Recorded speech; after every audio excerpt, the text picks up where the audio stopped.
Hello everyone, मेरा नाम है तरुण। आप देख रहे हैं पाठशाला ऋषिकेश।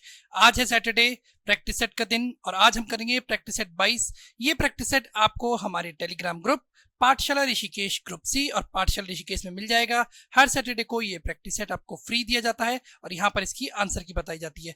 ये प्रैक्टिस सेट आपकी आगामी परीक्षाओं में बहुत ही उपयोगी होने वाला है। तो चलिए देखते हैं पहला क्वेश्चन। निम्न में से नासिक्य व्यंजन कौन सा है? श, य, ग या फिर ज? तो नासिक्य व्यंजन होगा आपका ऑप्शन बी, य। ठीक है, आपको अगर पता हो तो हर वर्ग का पंचमा अक्षर जो होता है वो क्या होता है? नासिक्य होता है। ठीक है, अब आता है अगला। ढूंढानी बोली है पश्चिमी राजस्थानी, पूर्वी राजस्थान की, दक्षिणी राजस्थान की या उत्तरी राजस्थान की? तो देखिए, राजस्थान में 4 बोलियां आती हैं। कौन कौन सी? जयपुरी, जयपुरी, मारवाड़ी, मेवाती और मालवी। ठीक है, अब आप बोलेंगे इसमें ढूंढानी तो आपने बताया नहीं। जयपुरी का ही दूसरा नाम होता है ढूंढानी। देखिए, पूर्व, पश्चिम, उत्तर, दक्षिण, पूर्वी राजस्थानी को बोलते हैं ढूंढानी। तो पूर्वी राजस्थानी का ऑप्शन है ऑप्शन बी। ठीक है, विज्ञान की देन है विश्लेषण, निर्व्यक्तिकता या तटस्थता। अच्छा, तो आपको निर्व्यक्तिकता की सही वर्तनी बतानी है। ठीक है, निर्व्यक्तिकता तो नहीं होता, निर्वैयक्तिकता। ठीक है, निर्वैयक्तिकता या निर्वैयक्तिकता। तो इसका आंसर होगा ऑप्शन बी है आपका। ए की मात्रा आती है निर्वैयक्तिकता। ठीक है, निर्वैयक्तिकता। ठीक है, निम्न में से कौन सा पर्यायवाची गलत सुमेलित है? ठीक है, दास, किंकर, पत्नी, वामा, पेड़, पद, बंदर, हरि। तो हो सकता है आप में से बहुत से ने डी करा हो तो, लेकिन बंदर का मतलब हरि होता है। ठीक है ना, दास, किंकर, नौकर को कहा जाता है। पत्नी का एक पर्यायवाची तो वामा, लेकिन पेड़ का पर्यायवाची पद नहीं होता है। तो ऑप्शन सी इसका सही उत्तर होगा। निम्न में से कौन सा विलोम सही सुमेलित है? अर्जन का दुर्जन, अज्ञ का अनज्ञ, अकाल का सुकाल या आद्र का नम? तो अच्छा, सही बताना हमने। ठीक है जी, सही होगा अकाल का सुकाल। ठीक है, आद्र, आद्र और नम तो एक ही बात होगी, दोनों भीगे। अर्जन का होता है विसर्जन। ठीक है, और अज्ञ का होता है अभिज्ञ। ठीक है, नहीं सॉरी, अज्ञ का, हाँ अभिज्ञ नहीं, अभिज्ञ नहीं होता, अभी मुझे ध्यान नहीं आ रहा जो होगा अज्ञ का, लेकिन अनज्ञ नहीं होता है। रसास्वादन का अर्थ है किसी रस से भरा होना, किसी विषय में मस्त रहना, किसी रस का उपभोग करना या किसी बात में रुचि लेना। तो रसास्वादन ये रस का स्वाद लेना, यानी किसी रस का उपभोग करना। सरकार द्वारा नियुक्त जांच समिति ने अपना जो व्यक्तियों की साक्ष्य और विस्तृत प्रश्नावली पर आधारित सर्वेक्षण है आज प्रस्तुत कर दिया। क्या? प्रतिवेदन, अकेंक्षण, परिवाद या फिर आकलन? तो क्या कहते हैं उसे? तो उसे कहते हैं प्रतिवेदन। क्या कहते हैं? प्रतिवेदन। वह अपनी कक्षा का सर्वाधिक प्रतिभाशाली छात्र है। इस वाक्य का बिना अर्थ बदले निम्नलिखित में से कौन सा नकारात्मक वाक्य उपयुक्त होगा? वह अपनी कक्षा का सर्वाधिक प्रतिभाशाली छात्र नहीं है, उसके समान उसकी कक्षा में कोई प्रतिभाशाली छात्र नहीं है, प्रतिभा में, तो देखिए ऑप्शन ए तो बाहर हो रहा है वैसे भी। ठीक है, यहाँ तो बिल्कुल ही मतलब बदल गया। प्रतिभा में वह अपनी कक्षा के किसी छात्र से कम नहीं है, अपनी कक्षा में प्रतिभा छात्रों में उसकी गिनती नहीं होती। तो देखिए डी ऑप्शन भी बाहर हो गया। तो बच्चे आपके पास बी और सी। उसके समान उसकी कक्षा में कोई प्रतिभाशाली छात्र नहीं है, प्रतिभा में वह अपनी कक्षा में किसी छात्र से कम नहीं है। ठीक है, वह अपनी कक्षा के सर्वाधिक छात्र है। तो ऑप्शन बी इसका सही, एकदम कहते सबसे ज्यादा उपयुक्त आंसर होगा। वाक्य में उचित विराम चिन्ह लगाइए। उसने MA BEd पास किया। ठीक है, तो ये होगा आपका ऑप्शन बी, MA BEd। ठीक है, पुत्र की हरकतों से तंग आकर पिता ने उसे डैश रिक्त स्थान के लिए उपयुक्त मुहावरे का चयन कीजिए। कहीं का ना रखा, ठिकाने लगा दिया, तिलांजलि दे दी या घर से निकाल दिया? तो ऑप्शन होगा इसका ऑप्शन सी, तिलांजलि दे दी। ठीक है, तिलांजलि, देखिए तिलांजलि दो कह सकता है, दो उसमें उपयोग होता है। एक तो कि जब कोई किसी की मृत्यु हो जाती है तो उसको तिलांजलि दी जाती है, कोई पितृ बन जाता है तो उसे तिलांजलि दी जाती है। साथ ही साथ एकदम कह सकते छूट छुड़ावा करवा लेना, एकदम अलग कर देना को भी तिलांजलि कहा जाता है। तो अलग कर दिया। काठ की हांडी बार बार नहीं चढ़ती का अर्थ है? तो ये काठ मतलब लकड़ी, तो लकड़ी की हांडी एक बार मतलब एक बार छल कपट से काम कर लोगे दोबारा नहीं होता। तो इसका आंसर क्या होगा? ऑप्शन सी, छल कपट का व्यवहार हमेशा नहीं चलता। काफी इजी था ये।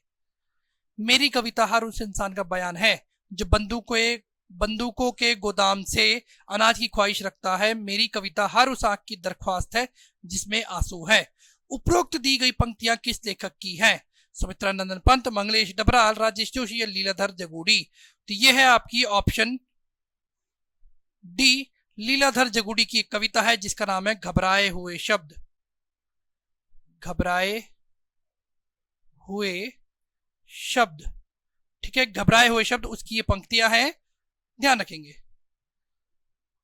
निम्नलिखित में हिंदी के प्रथम गद्यकार कौन है? तो प्रथम गद्यकार कहे जाते हैं आपके ऑप्शन बी लल्लू लाल, ठीक है, लल्लू लाल को कहा जाता है ऑप्शन ओ प्रथम गद्यकार। कलम का जादूगर किसे कहा जाता है? तो कलम का जादूगर कहा जाता है आपके ऑप्शन बी राम वृक्ष बेनुपुरी को। हो सकता है आपने इसमें प्रेमचंद आंसर बताया हो, तो मैं आपको बता दूं कि प्रेमचंद रचना थी एक जो उनकी पत्नी या शायद से पुत्र ने उनकी मृत्यु के बाद लिखी थी, कलम का जादूगर। इनमें से अपादान कारक की विभक्ति क्या है? ने, को, से या फिर के लिए? अपादान, तो अपादान होगा से, और से किसमें? तो से अलगाव के रूप में, से अलगाव के रूप में। पवन का संधि विच्छेद क्या है? तो पवन का संधि विच्छेद तो बहुत इजी है, पौधन अन बनता है पवन और पौधन अन बनता है पावन, तो ऑप्शन सी सही उत्तर होगा। हिंदी भाषा की उत्पत्ति हुई? तो हिंदी भाषा की उत्पत्ति हुई है वैदिक, संस्कृत, लौकिक संस्कृत, शौर सैनी, अपभ्रंश या प्राकृत? तो देखिए शौर सैनी इसका सही उत्तर होगा। कैसे? तो शौर सैनी से बनी आपकी पश्चिमी हिंदी, पश्चिमी हिंदी, और पश्चिमी हिंदी से बनी आपकी खड़ी बोली, खड़ी बोली जिसे आज हम क्या बोलते हैं?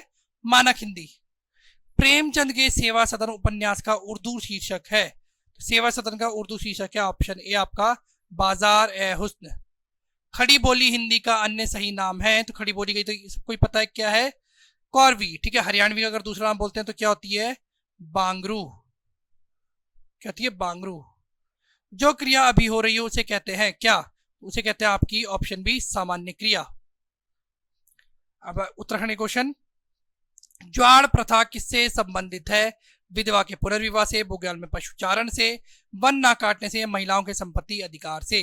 तो ये संबंधित है आपकी महिलाओं के संपत्ति अधिकार से, टीरी में ये ज्यादा प्रचलित है। पिथौरागढ़ में मिलबू फेंकना क्या है? तो मिलबू या फिर बहुत बार इसे भिलबू लिखा जाता है, क्या? भिलबू, ठीक है। तो बिलबू या भिलबू फेंकना क्या है? तो यह है एक तरह का कृषि उत्सव। ट्रेल द्वारा सरकारी खजाने की सुरक्षा के लिए डबल लॉक व्यवस्था कब शुरू की गई? तो डबल लॉक व्यवस्था शुरू की गई थी आपकी ऑप्शन सी 1824 में, 1822 में आबकारी व्यवस्था, खच्चर सेना की स्थापना और भी बहुत से काम के ट्रेल ने। 21 में जेल की स्थापना। रामचरितमानस में किस नदी को सुरसरी कहा गया है? किस नदी को कहा गया है? तो ये कहा गया है आपकी ऑप्शन बी मंदाकिनी को, ठीक है। ध्यान रखना है नदियों के अलग अलग नाम। इन द गर्व ऑफ नंदा देवी राजजात के लेखक हैं? कौन है इन नंदा देवी राजजात के लेखक? तो ये है आपके ऑप्शन ए चंद्र सिंह नेगी। मूक शहर या साइलेंट सिटी के नाम से किसे जाना जाता है? तो मूक से याद आएगा आपका ऑप्शन डी मुक्तेश्वर। देवभूमि साप्ताहिक पत्रिका का प्रकाशन कहां से होता है? तो यह होता है आपके नंद प्रयाग से। निम्न में से किस नृत्य का नाम दुड़ा नृत्य है? मतलब दूसरा नाम उसका क्या है? दुड़ा नृत्य है। तो यह है आपका ऑप्शन ए बाजू बंद नृत्य। खजड़ी किस प्रकार का वाद्य यंत्र है? तो खजड़ी वाद्य यंत्र है आपका ऑप्शन बी घन वाद्य यंत्र। निम्न में से कौन सा गलत सुमेलित है? भूमिया राजी, भूसेन बोक्सा, भूमियाल भोटिया या सभी सही है? तो बिल्कुल भी सही नहीं है सभी। भूमिया जो है, भूमिया देवता की पूजा करते हैं आपके थारू, तो ऑप्शन इसका सही उत्तर होगा। कौन सा गलत बताया ना, ठीक है। मंसाली आभूषण पहना जाता है? नाक, गला, कान या फिर कमर? तो मंसाली पहना जाता है आपके ऑप्शन बी गले में। दुर्लभ कीट पक्षी पौधे की प्रजाति यूट्रिकुलेरिया फर्सीलेटा, जिसका वानस्पतिक नाम है, ये भी ध्यान रखेंगे आप, ठीक है। कीट पक्षी पौधा है। कितने सालों बाद उत्तराखंड में देखी गई? ठीक है, तो कितने सालों बाद देखी गई? तो ये देखी गई थी, हाल ही में न्यूज में था, 36 साल बाद, ठीक है। सलानी या सलानी भी बहुत बार इसे बोला जाता है। बोली मुख्यतः किस जिले में बोली जाती है? तो ये बोली जाती है आपकी ऑप्शन ए पौड़ी में। ब्रह्म कमल किस क्षेत्र में उगता है? तो ब्रह्म कमल उगता है आपके मध्य हिमालय में 4800 से 6000 मीटर की ऊंचाई पे। 4800 से 6000 मीटर की ऊंचाई पर। गोचर किस नदी के तट पर स्थित है? तो गोचर स्थित है आपकी ऑप्शन इनमें से, तो ये होगा आपका गोचर पूर्वी रामगंगा के तट पर। ठीक है।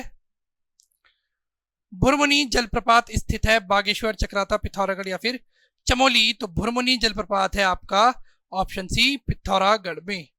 ठीक है। निम्न में से किस स्थान पर तप्तकुंड नहीं है? तो तप्तकुंड नहीं है आपके ऑप्शन ए टिहरी में। वन प्रबंधन अधिनियम 1982 के तहत राज्य में कितनी जड़ी बूटियों को प्रतिबंधित किया गया है? तो 114 जड़ी बूटियों को किया गया है, अलग अलग जड़ी बूटियां हैं उनको प्रतिबंधित किया गया है। सर्वाधिक हाथियों की संख्या वाला उद्यान है कौन सा है? तो यह है आपका ऑप्शन ए कॉर्बेट, 1000 कुछ मतलब 1224 शायद से, एग्जैक्ट में कंफर्म नहीं है, लगभग इतने हाथी हैं कहां पर? कॉर्बेट में। सौंदर्य प्रसाधक टैल्कम पाउडर, पेंट्स, साबुन आदि उपयोगों में उपयोग है क्या? अच्छा पेंट्स होगा। ठीक है, पेंट साबुन आदि में उपयोग भी है। तो क्या होता है? तो ये होता है आपका ऑप्शन सी टॉल्क। ठीक है, जिसे सोप स्टोन भी बहुत बार बोला जाता है। राज्य में सर्वाधिक क्षेत्रफल पर बोई जाने वाली दलहन फसलें हैं क्रमशः, ठीक है, मंसूर, अर्ध, उर्द, गहत, अरहर, गहत, राजमा, मंसूरी, राजमा, अरहर, या गहत, उर्द, मसूर? तो ठीक है, सबसे ज्यादा गांव में बोई जाती है आपकी ऑप्शन डी गहत। तो गहत आपका ऑप्शन ए किसी में नहीं है, तो गहत है, फिर उर्दू, और तीसरे नंबर पर मंसूर बोई जाती है, तो ऑप्शन डी। मौन पालन या जिसे मधुमक्खी पालन के लिए प्रसिद्ध है कौन सा? तो यह है आपका ऑप्शन डी श्यामला ताल। किस मंदिर के कपाट वर्ष के केवल एक बार रक्षाबंधन के दिन खुलते हैं? किसके खुलते हैं? तो यह है चमोली में स्थित वंशी नारायण मंदिर। किस स्थान पर नंदा देवी यात्रा के दौरान कुमाऊं के लोग अपनी देवी के साथ यात्रा में शामिल होते हैं? ठीक है, नंदा देवी यात्रा 12 साल में होती है, और नंद केसरी नामक स्थान पर कुमाऊं के लोग अपनी देवी के साथ इस यात्रा में शामिल होते हैं। पातर नचौनी की बात करें तो यहाँ इससे आगे महिलाएं नहीं जाती हैं, महिलाएं यहीं तक ही जाती है। और बाण गांव के बाद कोई गांव नहीं है माना जाता है। रूपकुंड के बारे में तो आप जानते ही है। उत्तराखंड विधानसभा में चुने गए आखिरी एंग्लो इंडियन सदस्य कौन थे? तो कौन थे? तो ये थे आपके option A George Ivan Gregory man. ठीक है, पहले थे आपके आरवी गार्डनर, दूसरे थे केरन मेयर, तीसरे भी थे आरवी गार्डनर, और चौथे थे जॉर्ज आइवान ग्रेगरी मैन। हाल ही में किसे उत्तराखंड उच्च न्यायालय का मुख्य न्यायाधीश नियुक्त किया गया? तो किसे किया गया? तो ये किया गया जस्टिस विपिन सांघी को। ठीक है, रितु खंडूरी की हम बात करेंगे तो रितु खंडूरी है इस समय पर क्या? विधानसभा अध्यक्ष। ठीक है, Ruskin Bond the Mussoorie years किसकी पुस्तक है? जॉन हैविट, गणेश शैली, रिचर्ड पार्कर, या फिर रस्किन बॉन्ड? तो ये है आपकी ऑप्शन बी गणेश शैली की। जोगाबाड़ी गुफा स्थित है, तो जोगाबाड़ी गुफा आपकी है ऑप्शन डी बागेश्वर में। ये एक ऐसी गुफा है जिसके अंदर झरना और इसका अपना मतलब इन्वायरमेंट है, छोटा सा एक, ठीक है, नदी है। पहाड़ी गांधी के नाम से जाना जाता है किसे? तो पहाड़ी गांधी के नाम से जाना जाता है आपके ऑप्शन डी देवकी नंदन पांडे को, सॉरी बाबा काशीराम को। देवकी नंदन पांडे की हम बात करेंगे तो इन्हें कहा जाता है कुमाऊं का गांधी, कुमाऊं का गांधी। ठीक है, और हरगोविंद पंत की बात करेंगे तो इन्हें बोलते हैं दुर्गा प्रताप शाह बागेश्वर का गांधी, हरगोविंद पंत सल्ट का गांधी, सल्ट का गांधी। ठीक है, निम्न में से किस मेले को 2007 में राजकीय मेला घोषित किया गया? तो 2007 में घोषित हुआ था जौल जीवी मेला। टिहरी में सेमिनार नाटक क्लब की स्थापना किसने करी थी? तो ये करी थी आपके ऑप्शन सी भवानी दत्त उनियाल ने। देवियों का ताल किस ताल को कहा जाता है? लिंगा ताल, आंचरी ताल, देवरिया ताल, या फिर मातृका ताल? तो किसे कहा जाता है? तो ये कहा जाता है आपका ऑप्शन डी मातृका ताल को। उत्तराखंड के किस पर्वतारोही द्वारा एवरेस्ट शिखर पर 6 बार चढ़ने का कीर्तिमान स्थापित किया गया है? तो यह है ऑप्शन सी आपके लवराज धर्मसत्तू।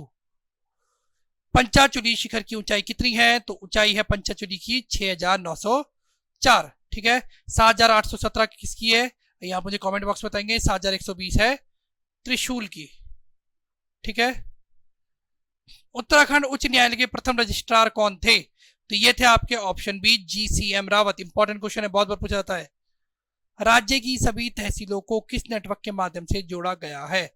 स्वान, शिफ्ट, परम या फिर चार धाम? तो ये होगा ऑप्शन ए आपका स्वान, SWAN।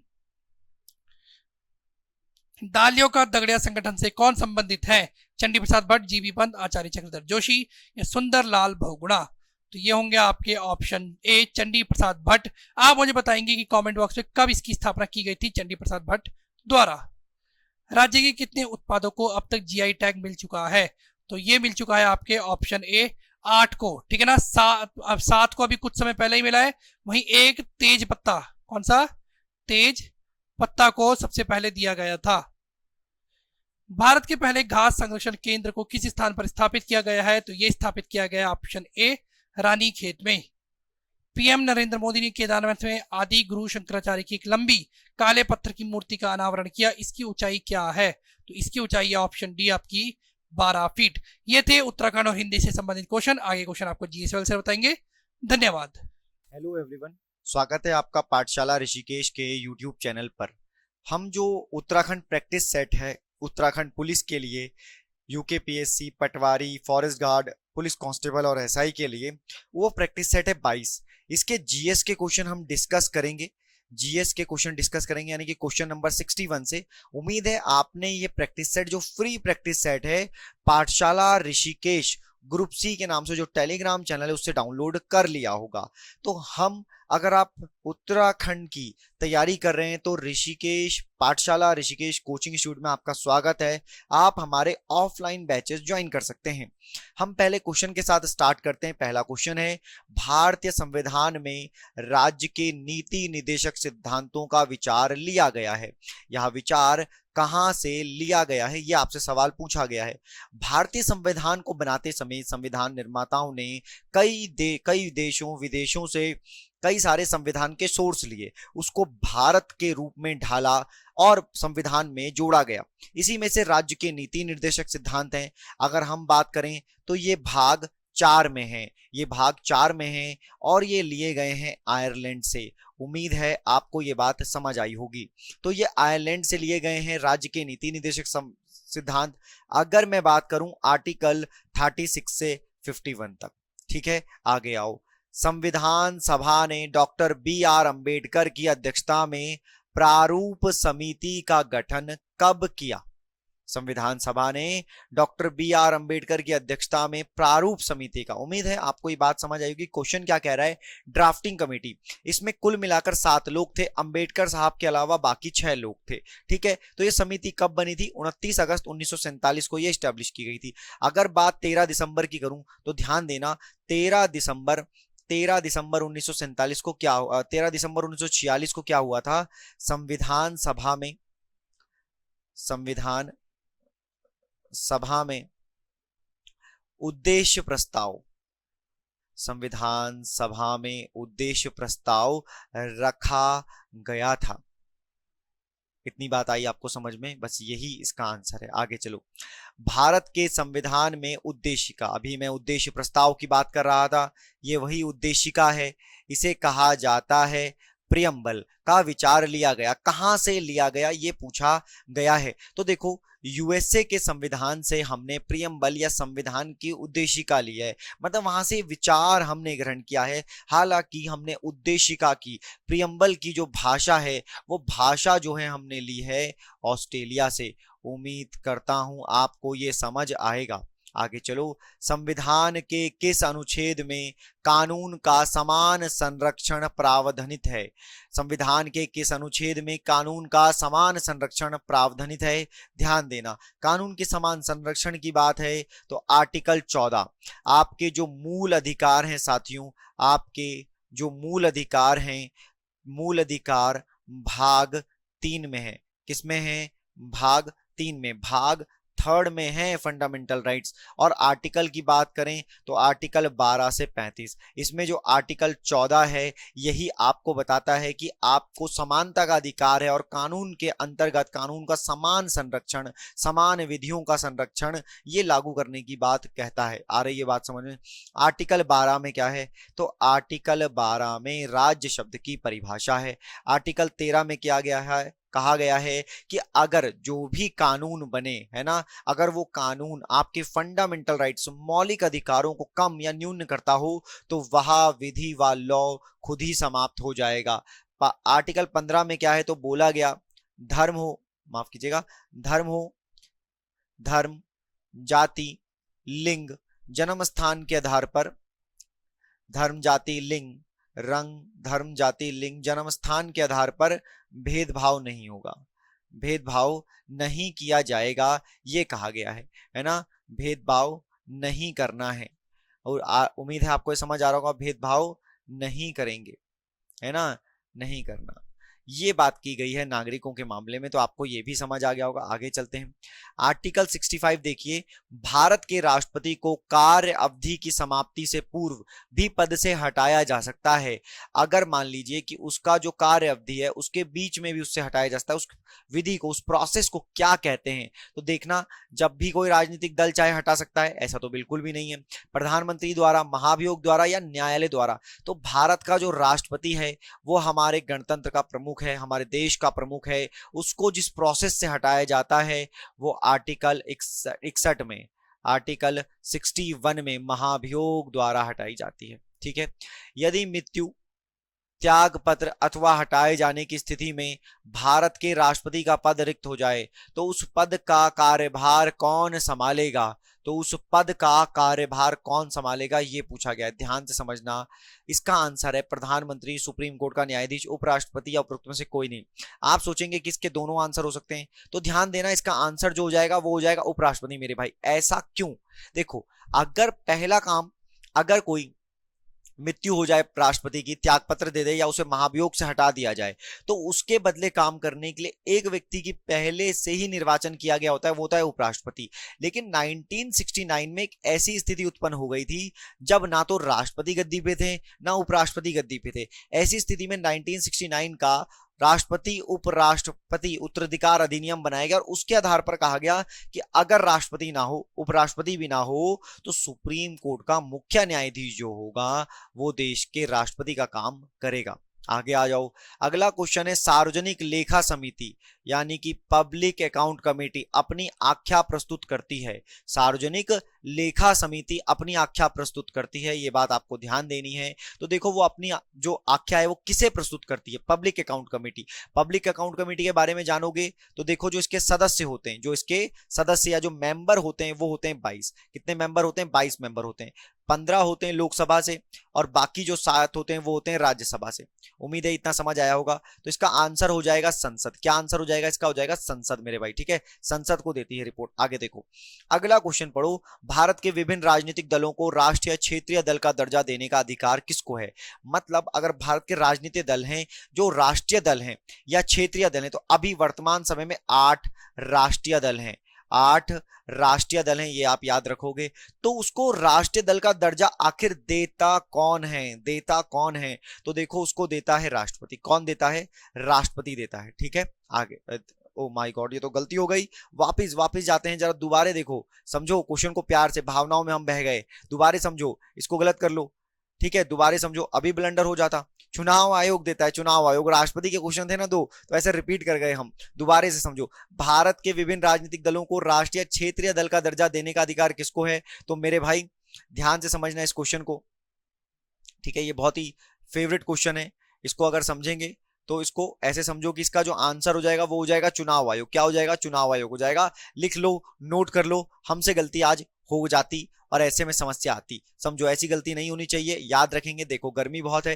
तैमूर लंग ने किस वर्ष भारत पर आक्रमण करा, हिस्ट्री से क्वेश्चन है, बहुत ही फेवरेट क्वेश्चन है ये। भारत में दिल्ली से लेकर हरिद्वार तक उसने आक्रमण करा और ये वर्ष था 1398 का। दिल्ली में किसकी सल्तनत थी, तो खिलजी जो वंश था, जो खिलजी वंश था, अलाउद्दीन खिलजी आप नाम जानते हैं, उसका जो बादशाह था खिज्र खान नाम का, वो शासन करता था और 1398 में तैमूर लंग ने भारत पर किया था आक्रमण मेरे भाई। अगला क्वेश्चन देखो, संगीत यंत्र तबला का प्रचलन, संगीत यंत्र तबला का प्रचलन किया गया। संगीत यंत्र तबला का प्रचलन किसने किया, तो बहुत ही फेमस है, इसे तोता ए हिंद के नाम से, इसे तोता ए हिंद के नाम से जाना जाता है, तोताए हिंद के नाम से जाना जाता है। नाम है अमीर खुसरो, ठीक है, अब्दुल अब्दुल हसन अमीर खुसरो इनको जाना जाता है, याद रखेंगे। आगे चलिए, बहुत ही फेमस युद्ध पानीपत का प्रथम युद्ध किसके मध्य में हुआ? देखो जब ये पेपर हमने बनाया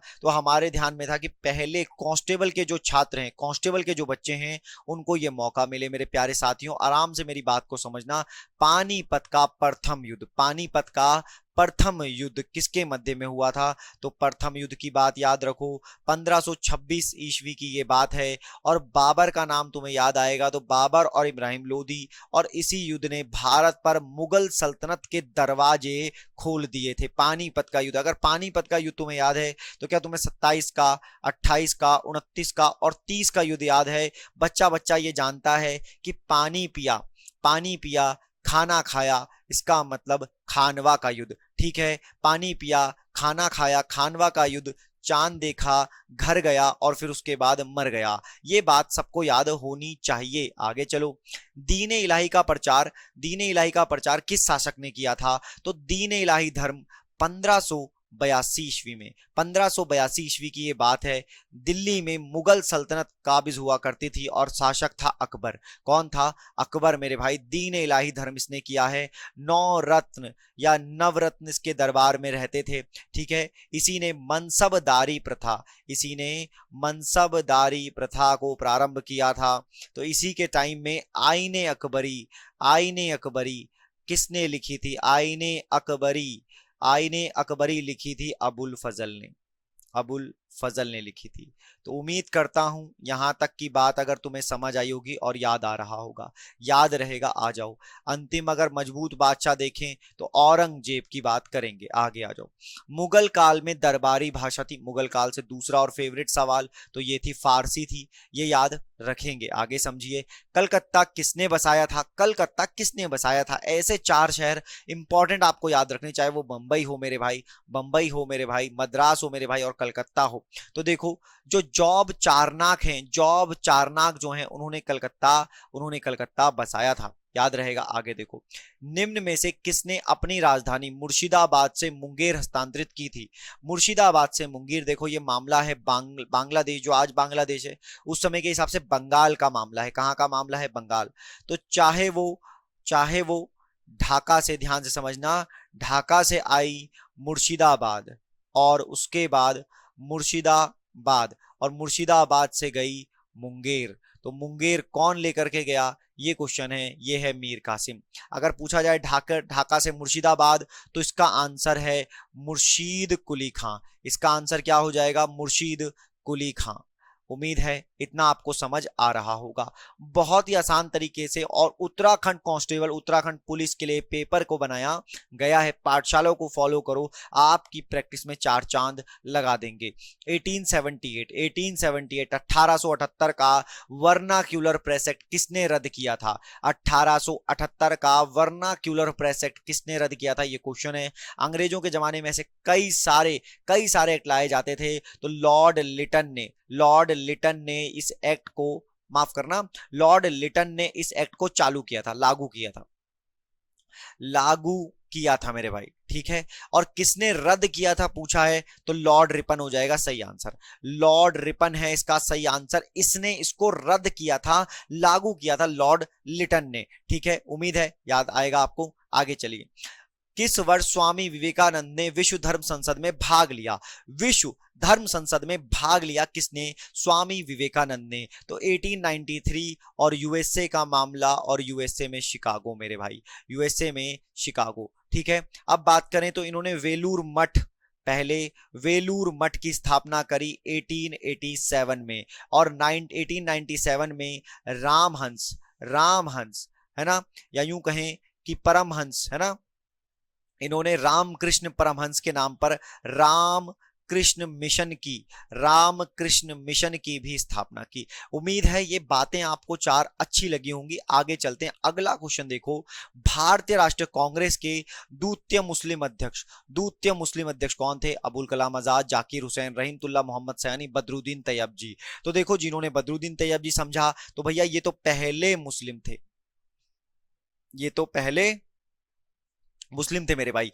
अब समझो जान लगा देंगे तुम्हारे लिए, बस ध्यान दो कि बोला गया कि अगले। तो याद करो वो समय जब भारतीय राष्ट्रीय कांग्रेस के 1896 कलकत्ता अधिवेशन में, कलकत्ता अधिवेशन में क्या गाया गया था? कलकत्ता अधिवेशन में वंदे मातरम, कलकत्ता अधिवेशन में गाया गया था वंदे वंदे मातरम। क्या गाया गया था? वंदे मातरम। तब थे रहीमतुल्ला मोहम्मद सयानी। आ रही है बात समझ में? यही थे दूसरे मुसलमान। पहले पहले सबको याद, बच्चा बच्चा जानता है, तुम भी जानोगे। लेकिन देखो एग्जाम की तैयारी ऐसे करो कि कुछ क्वेश्चन तो ऐसे आते हैं जो किसी किसी को पता होते हैं, और अगर वो तुम्हें पता है तो तुम ले गए सीट, तुम ले गए अपना सिलेक्शन। ध्यान से समझो, आगे चलो। गांधी के नाम के पहले, गांधी जी के नाम के पहले महात्मा जोड़ा गया। महात्मा, बापू, ऐसे कई नामों से गांधी जी को जाना जाता था। तो ध्यान से समझना मेरे भाई, 4 वारदातें यहां पर लिखी गई हैं, चारों को पढ़ो। चंपारण सत्याग्रह, चंपारण सत्याग्रह गांधी जी का 1917 में किया गया चंपारण सत्याग्रह बिहार में। रॉलेट एक्ट 1919 की बात, और यही बात 1919 अमृतसर विधिशन, खिलाफत आंदोलन 1919। तो ध्यान देना, महात्मा नाम उनको दिया था रविंद्रनाथ टैगोर ने। क्या तुम जानते हो? बहुत ही बढ़िया। चंपारण कर लो याद, लिख लो, इसको छाप लो, आने वाला क्वेश्चन है, तमीज से तुम्हें समझ आएगा। आगे आ जाओ, ठीक है। इंडिया विंस फ्रीडम पुस्तक किसने लिखी है? मेरे प्यारे साथियों, शायद ये क्वेश्चन तुम्हें आता होगा, छपा हुआ होगा, कई बार एग्जाम में आया है, तो याद कर लें। डॉक्टर राजेंद्र प्रसाद। क्या तुम बता सकते हो जवाहरलाल नेहरू की वो किताब डिस्कवरी ऑफ इंडिया? मेरे भाई कौन सी किताब है? डिस्कवरी ऑफ इंडिया है। बहुत बढ़िया, शानदार कर रहे हो तुम लोग। और क्या अबुल कलाम आजाद की कोई किताब तुम जानते हो? अबुल कलाम आजाद की तुम कोई किताब जानते हो? तो ये भी ध्यान दो, ठीक है। अच्छा, एक एक चीज थोड़ी सी गलत हो गई यहाँ पर। राजेंद्र प्रसाद ने जो किताब लिखी है वो है इंडिया डिवाइडेड। कौन सी किताब है वो है इंडिया डिवाइडेड, ठीक है, वो है India divided. India wins freedom लिखी है मौलाना अबुल कलाम आजाद ने। इंडिया विंस फ्रीडम लिखी है मौलाना अबुल कलाम आजाद ने। तो दोबारे इस क्वेश्चन को सही कर लो, मौलाना अबुल कलाम आजाद की किताब है इंडिया विंस फ्रीडम, और राजेंद्र प्रसाद की है इंडिया डिवाइडेड। याद रहेगा, इतना है। कभी कभी वो थोड़ा सा गलती हो जाती है, बता कुछ और रहे होते हैं ना, ऐसा होता है कि देख लिया ऑप्शन तो मुझे लगा इंडिया विंस फ्रीडम। मैं बताना चाह रहा था कि इंडिया डिवाइडेड, इंडिया डिवाइडेड मेरे भाई राजेंद्र प्रसाद, प्रसाद को क्या करते हैं? डिवाइड करते हैं। तो इंडिया डिवाइडेड लिखी राजेंद्र प्रसाद ने। लेकिन आजाद साहब है, अबुल कलाम आजाद है, उन्होंने क्या लिखी? इंडिया विंस फ्रीडम लिखी। उम्मीद करता हूं समझ आएगा। आगे चलो। भारत सरकार ने किस वर्ष 14 प्रमुख निजी बैंकों का राष्ट्रीयकरण किया था? आज आप देख रहे होंगे प्राइवेटाइजेशन हो रहा है, लेकिन ऐसे ही समय पर सरकार ने 14 महत्वपूर्ण बैंकों का, और पहली बार था ये इतिहास में। तो देखो 1969 14 जुलाई 1969 को निजी बैंक, प्राइवेट बैंकों का नेशनलाइजेशन हुआ। आगे समझो प्यार मोहब्बत से। भारत में व्यवसायिक बैंकों द्वारा साख सृजन का नियंत्रण निम्नलिखित में से कौन करता है? भारत में व्यावसायिक बैंकों द्वारा साख सृजन का नियंत्रण निम्नलिखित में से कौन करता है? देखो साख सृजन का क्या मतलब है, यही जो टर्म है, अगर ये तुम्हें मालूम चल गया तो बात खत्म हो गई। साख का मतलब है क्रेडिट, पैसा। जो पैसा है उसके सृजन का, उसके निर्माण का काम कौन करता है? अब यहां पर सृजन का मतलब छापना नहीं है, पैसे से पैसा बनाने की यहां पर बात है। तो ध्यान रखना, व्यावसायिक बैंकों द्वारा साख सृजन का नियंत्रण, मतलब जो प्राइवेट बैंक है या कमर्शियलाइज, जैसे प्राइवेट नहीं, कमर्शियलाइज जो बैंक है वो पैसा लोन में देते हैं, उनके पास पैसा आता है, पैसे से पैसे को वो इकोनॉमी में फैलाते हैं। तो एक बात समझना ध्यान से कि उसको जो रेगुलेट करने का काम है, father of all bank, father of all bank मेरे भाई, फादर ऑफ ऑल बैंक जो है वो है हमारे देश का आरबीआई। क्या है? रिजर्व बैंक ऑफ इंडिया है। तो रिजर्व बैंक ऑफ इंडिया जो है, रिजर्व बैंक ऑफ इंडिया जो है, भारतीय रिजर्व बैंक, वो क्या करता है? साख नियंत्रण करता है। आगे आओ। भारत में क्षेत्रीय ग्रामीण बैंकों की स्थापना, भारत में क्षेत्रीय ग्रामीण बैंकों की स्थापना कब हुई थी? तो याद रखना 1975 में, 1975 में क्षेत्रीय ग्रामीण बैंकों की स्थापना हुई थी, और यह सबसे पहले हुई थी उत्तर प्रदेश में। इसमें सबसे पहला बैंक था प्रथम बैंक। कौन सा बैंक था? प्रथम मेरे भाई। आगे देखो, बंद अर्थव्यवस्था वह अर्थव्यवस्था है जिसमें, देखो बंद अर्थव्यवस्था का मतलब है क्लोज्ड इकोनॉमी, मतलब ना तो इसमें दूसरे देशों को या दूसरी देश की अर्थव्यवस्थाओं के साथ निर्यात करने की सुविधा होती है, ना ही दूसरी अर्थव्यवस्थाओं से कुछ खरीदा जा सकता है। इसी अर्थव्यवस्था को, अर्थव्यवस्था के प्रकार में इसे कहते हैं बंद अर्थव्यवस्था। तो ना तो निर्यात होगा मेरे भाई, ना तो आयात होगा, यही इसका सही सही आंसर है। आगे देखो, कर्क रेखा किस राज्य से होकर गुजरती है? आप सभी आंसर जानते होंगे, भारत के 8 राज्यों से, भारत के 8 राज्यों से, भारत के 8 राज्यों से कर्क रेखा गुजरती है, भारत के 8 राज्यों से गुजरती है। तो यहां पर एक पूछा है तो बिहार, वर्तमान झारखंड, देखो झारखंड किया, यही इसका आंसर है, यहां से होकर के कर्क रेखा गुजरती है। आगे देखो, लघु हिमालय स्थित है मध्य में, लघु हिमालय किसके मध्य में स्थित है? तो ध्यान से समझना, जो हमारा यह है ट्रांस हिमालय यानी कि पार हिमालय मेरे भाई, पार हिमालय, ठीक है। पार हिमालय के बाद समझो, पार हिमालय के बाद आता है महान हिमालय, और महान हिमालय के बाद आता है लघु हिमालय, और लघु हिमालय के बाद आता है शिवालिक हिमालय। क्या कहते हो? इतना तुम्हें समझ आया? तुम ही हो वो जिसे ये समझाया जा रहा है, तुम ही इसे समझ जाओगे। महान हिमालय और शिवालिक हिमालय के मध्य में क्या आता है? बोलो, लघु हिमालय आता है प्यारे बच्चों, क्या आता है? लघु हिमालय आता है। तो आंसर हो जाएगा शिवालिक और ये महान हिमालय वाला ऑप्शन। देखो हिमालय का वर्गीकरण जब मैंने ऑफलाइन की क्लास में पढ़ाया, सब बच्चे इसको जानते हैं, प्यार मोहब्बत से रिवाइज करो, इस तरह का क्वेश्चन आएगा। भारत के किस राज्य का समुद्री तट सबसे अधिक लंबा है? 4 ऑप्शन आपके पास है, क्या आप बता पाएंगे कि पहला गुजरात है तो दूसरा कौन सा है? पहला, दूसरा और तीसरा ये आपको बताने, पहला गुजरात है, दूसरा और तीसरा बता दो, इसी ऑप्शन में चारों में से वो है तो आप बता पाओगे। आगे आओ, डायमंड हार्बर तथा साल्ट लेक सिटी अवस्थित है, मतलब साल्ट लेक किसे कहा जाता है, डायमंड हार्बर किसे कहा जाता है? आसान क्वेश्चन, आसान क्वेश्चन, कोलकाता को कहा जाता है। विविध पढ़ो, बेसिक से पेपर आएगा, बेसिक से आएगा दोबारे से।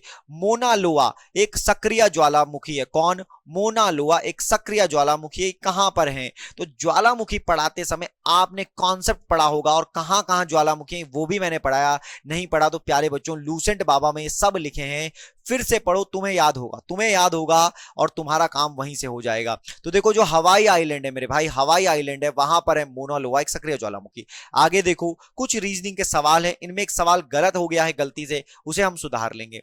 देखो जब इस तरह का क्वेश्चन आए तो कई बार बच्चों ने बोला सर सीधा आंसर बता दिया करो, सॉल्व मत कराया करो, ठीक है तो आंसर भी बताएंगे। समझो देखो क्या हो रहा है, और इसमें क्या हो रहा है, इसमें क्या हो रहा है, इसमें और इसमें क्या हो रहा है। तो देखना ये है 6 दूनी 12 प्लस 2, 14 दूनी 28 और प्लस 3, इसी हिसाब से यहां भी होना चाहिए 31 दूनी 62 और प्लस 4 होना चाहिए, ठीक है।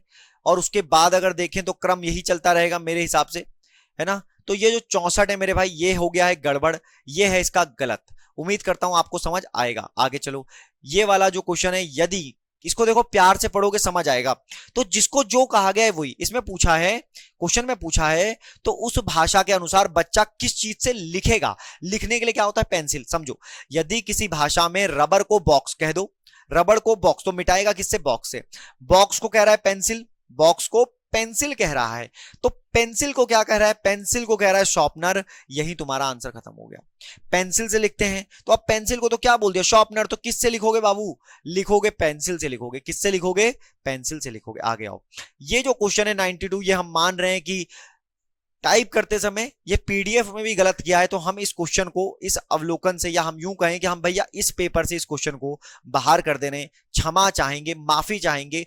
टाइपिंग मिस्टेक की वजह से इसमें से कुछ शब्द इधर से उधर हो गए, डेटा इधर से उधर हो गया, जिस वजह से 92 नंबर का क्वेश्चन गलत है। आगे आओ, सीधा सीधा समझो, पूजा का जन्मदिन 12 जनवरी को 1996 को था, वह बुधवार का दिन था, उसका अगला जन्मदिन किस दिन पड़ेगा? यही सवाल। बस जिसको यहां पर यह मालूम है कि लीप वर्ष कैसे निकलता है वो ये क्वेश्चन कर जाएगा। देखो 1996 जो एक लीप वर्ष है, तो साधारण वर्ष से जब हम अगले साल जाते हैं तो एक दिन बढ़ जाता है। जैसे आपका जन्मदिन अगर इस वर्ष, मान लो इस वर्ष आया 15 मई को, ठीक 15 मई को आया मेरे भाई, और उस दिन मान लो कि इतवार था, तो अगला साल जो होगा ना, आपका जन्मदिन आएगा 15 मई को, लेकिन उस दिन होगा सोमवार, एक दिन बढ़ जाएगा। ये साधारण वर्ष का खेल है, लेकिन लीप वर्ष में 2 दिन बढ़ जाएगा। और ये लीप वर्ष है, इसे 4 से डिवाइड करके देखोगे लीप वर्ष आ जाएगा, अधि वर्ष आ जाएगा। तो जैसे ही आएगा उसका अगला जन्मदिन किस दिन पड़ेगा, शुक्रवार को पड़ेगा। ये क्लास को समझने के लिए प्रांजल कर्नाटक सर हमारे सर हैं, उनकी आप क्लास देखिए, आपको कैलेंडर क्लियर होगा मेरे भाई, कैलेंडर क्लियर होगा। इस क्वेश्चन का आंसर देखिए, जब इस तरह के घड़ी का कोण पूछा हुआ हो, एक छोटा सा फॉर्मूला आप याद रखें, 30h plus minus 11/2, 11/2 into minute, 11/2 into minute. बस अब 30h में क्या लिखना है, 8 इंटू 30 प्लस माइनस 11/2 इंटू 30, इसे कर लो 15 और इसे बना लो ये हो जाएगा 240 मेरे भाई। प्लस माइनस करोगे 15 के इंटू 11 से करोगे, ये हो जाएगा 165। 165 करा, जैसे ही इसे घटाओगे 10 में से 5 गए 5, और 13 में से 6 गए, 13 में से 6 गए 8, नहीं 13 में से 6 गए 7, तो एंगल आ जाएगा 75 डिग्री, आ जाएगा 75 डिग्री। ये इसका फॉर्मूला होता है। ये प्रैक्टिस करने वालों को, जिन्होंने पढ़ा है वो ये प्रैक्टिस सेट देखो, तुम्हारा 110% होगा रिवीजन। आगे आओ, अगला क्वेश्चन से भी 1992 का स्कैम अगर तुम्हें याद है तो तुम्हें यह भी आज याद हो जाएगा। भारतीय प्रतिभूति और विनिमय बोर्ड किस वर्ष स्थापित किया गया, किस वर्ष स्थापित किया गया, 1992 में स्टैब्लिश किया गया। आगे आओ, मिसलिनियस क्वेश्चन, निम्नलिखित में से गलत मेल कौन सा है ये बताना है। विश्व आर्द्र भूमि दिवस 2 फरवरी, बिल्कुल सही। किसान दिवस 23, मधुमेह दिवस 14 नवंबर मेरे भाई, और जनसंख्या दिवस कब, तो जनसंख्या दिवस आता है 11 जुलाई को। कब आता है, 11 जुलाई को। आंसर हो जाएगा ये गलत है मेरे भाई, ये आता है 11 जुलाई को। उम्मीद है ये हो जाएगा गलत। ठीक है, समझ आ रहा है, प्यार से समझो और हर क्वेश्चन को करो और पढ़ो इसको, ऐसा नहीं कि छोड़ देना है। ये क्वेश्चन देखिए, निम्नलिखित में से कौन सा सही मेल नहीं है, सही मेल नहीं है। ऑस्कर पुरस्कार बिल्कुल सही, दादा साहब बिल्कुल सही, अर्जुन अवार्ड बिल्कुल सही, ध्यानचंद अवार्ड याद करो, ध्यानचंद पुरस्कार 2002, राजीव गांधी खेल रत्न अलग है, Dhyanchand lifetime achievement award अलग है जो 2002 में किया गया शुरू। उम्मीद करता हूं समझ आएगा। आगे देखो, 2 ऑप्शन गायब हो गए, कोई बात नहीं, होने दो। प्रैक्टिस सेट में ये चारों ऑप्शन थे, इसमें एडवर्ड विटली अवार्ड, जिसे ग्रीन ऑस्कर, लिख लो इस क्वेश्चन को, के नाम से जाना जाता है, 2022 के लिए किस भारतीय को दिया गया, किस भारतीय को दिया गया मेरे भाई, ये याद कर लो, इंपॉर्टेंट क्वेश्चन, चारुदत्त मिश्रा को। और 2017 में मिला था पहले भारतीय संजय गब्बी को, चारुदत्त मिश्रा को मिला है 2022 का। कर लो याद, लिख लो इस क्वेश्चन को। आगे देखो, एक ऑप्शन फिर गायब है, ऐसा जल्दीबाजी में कई बार हो जाता है, इसे इग्नोर करें। आगे देखें, प्रैक्टिस सेट बहुत ही अच्छा है और उसमें पूरे ऑप्शन है। पहली पंचवर्षीय योजना किस मॉडल पर आधारित थी मेरे भाई, हम बात कर रहे हैं अपनी पंचवर्षीय योजनाओं की। पंचवर्षीय योजना जिसको हर 5 साल के लिए 1951 से स्टार्ट किया गया और 2017 तक चली, और अभी तक कुल 12 पंचवर्षीय योजनाएं चली। क्या इतना तुम्हें समझ आ रहा है मेरे साथी, मेरे दोस्त, क्या तुम्हें इतना समझ आ रहा है मेरे भाई? अगर तुम्हें इतना समझ आ रहा है, अगर तुम ये समझ पा रहे हो, तो 12 पंचवर्षीय योजना थी। पूछा गया पहली पंचवर्षीय योजना का क्या मॉडल था, इसका मतलब हर पंचवर्षीय योजना का अपना एक मॉडल रहा होगा। लगभग टॉप की 4 पंचवर्षीय योजना जो थी उनका मॉडल रहा है। तो देख लो, देखो, हेराल्ड डोमर मॉडल पहली पंचवर्षीय योजना, ये इसका आंसर। पीसी महालनोबिस दूसरी और चक्रवर्ती ये तीसरी मॉडल। याद कर लो, इसको भूलना नहीं, गलत हो जाएगा मामला, याद रखो। आगे चलो, हालिया दिनों में नीति आयोग के सीईओ और नीति आयोग जो 1 जनवरी बच्चा जानता है 2015 से खबरों में है। सीईओ, नीति आयोग के पहले सीईओ कौन थे, ये सवाल है, तो ध्यान देना। पहले सीईओ पूछा है, पहले सीईओ, तो पहले सीईओ थी सिंधुश्री खुल्लर। ठीक है मेरे भाई। दूसरे अमिताभ कांत और परमेश्वर अय्यर जो हैं ये वर्तमान के हैं, ये वर्तमान के हैं। पहले कौन थे, पहले तो पहले ये थे, पहले थे सिंधुश्री खुल्लर, मतलब महिला थी पहली सिंधुश्री खुल्लर। राजीव कुमार कौन है, चीफ इलेक्शन कमिश्नर हैं। कौन है, चीफ इलेक्शन कमिश्नर हैं मेरे भाई, चीफ इलेक्शन कमिश्नर हैं राजीव कुमार। ये थे वो कड़क 100 सवाल जो आपके एग्जाम में आ सकते हैं। उत्तराखंड पुलिस के लिए ये प्रैक्टिस सेट बनाया गया था। ऐसे 22, ये 22वां प्रैक्टिस सेट है, ऐसे 22 प्रैक्टिस सेट पाठशाला ऋषिकेश के टेलीग्राम चैनल में पड़े हैं। जाओ डाउनलोड करो, प्रैक्टिस करो और उनके आंसर भी आप देख सकते हो। अगर आपको ये वीडियो लेक्चर पसंद आया हो, हमारी मेहनत अच्छी लगी हो, चैनल को सब्सक्राइब करें। पाठशाला ऋषिकेश को फेसबुक, इंस्टाग्राम, टेलीग्राम पे फॉलो करें और अपनी तैयारी ऑफलाइन और ऑनलाइन के लिए जुड़े हमारे साथ। वीडियो देखने के लिए आपका धन्यवाद।